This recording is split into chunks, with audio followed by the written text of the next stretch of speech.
Welcome back to New Day Northwest. So there's the Seattle Kraken and then the giant King Octopus that lives under the Tacoma Narrows Bridge. Giant octopuses are steeped in local folklore, but how much of it is the truth and how much of it is a story? It turns out quite a bit of truth.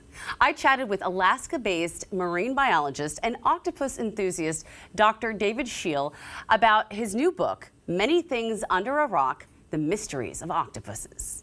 I'd been to the aquarium in Seattle. I knew we had some octopus. But I recently met a swimmer who swims in the Sound year-round, and she said, "Hey, I'm always worried about the octopuses. There's many kinds, and in fact, a lion's mane. I mean, how big are we talking about here?" They can get very big. The largest species of octopus in the world is the giant Pacific octopus. That's the one we have in Alaska. It's the one we have in Puget Sound, and they seem to reach the largest sizes in the Puget Sound area. Wow. And so you are seeing the biggest octopuses in the world there, and they can get over 100 pounds. Rarely, but it happens. And so these are big enough. I recount in the book, Many Things Under a Rock, The Mysteries of Octopuses, I recount this tale from 1902 in the Puget Sound area about a guy who was fascinated by some killer whales in the area, but the killer whales knock him out of his boat.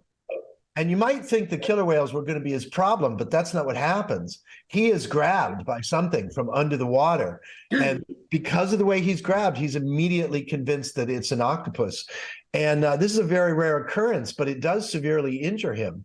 And it took this guy 7 months to recover from his injuries from this octopus encounter. So they, at least in 1902, they were around and big enough to do some damage. Well, you know, we did hear of a fable that there was a octopus living under the Tacoma Narrows Bridge. You know, one of the fun things about trying to figure out how big can an octopus get is the way these really, so they definitely get to, you know, just above 100 pounds for sure. And we have well-documented, scientifically accepted records. But those shade into less well-documented scientific records, which then shade into certainly mistaken scientific records, and that shades into mythology. And so there's this kind of continuum from what we know to the stories that we tell, and there's no real clear dividing line, which makes it kind of fun, you know, just how big do they get. Listen, you know what? Why not leave a little bit up to mystery? But let's talk about the reality. I mean, are octopuses aggressive in the wild? And also, I mean, are they experiencing more interaction with humans because of the changing climate? I do think they're experiencing more interactions with humans, possibly because of the climate change, but also because we're fishing more than we ever have been. We're engaged in aquaculture more than we ever have been. Scuba dive technology is more widespread and more affordable than it ever has been.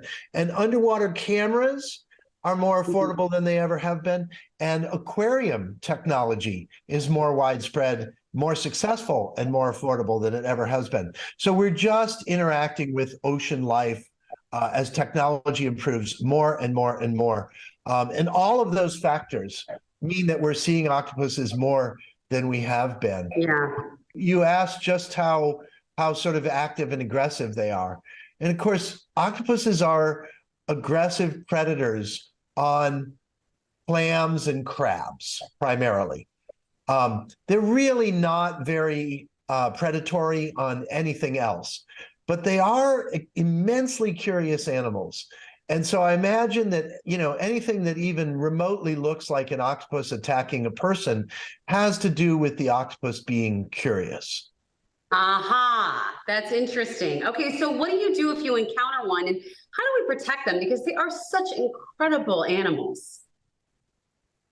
When you encounter one, you know, the best advice is don't reach out and touch the animal. The animal may reach out and touch you, and that can happen.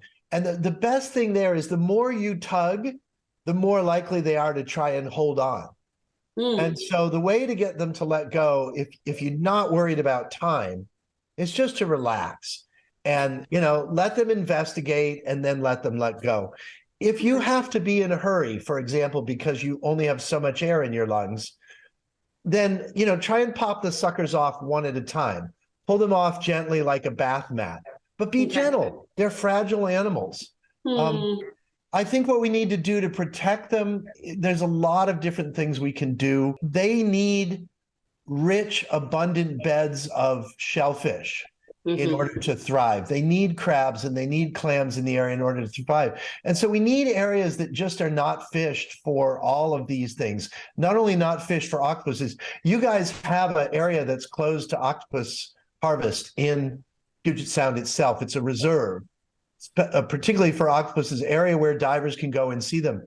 But those same areas need to be protected from harvest of shellfish as well, and harvest of crabs, so that these guys have plenty to eat.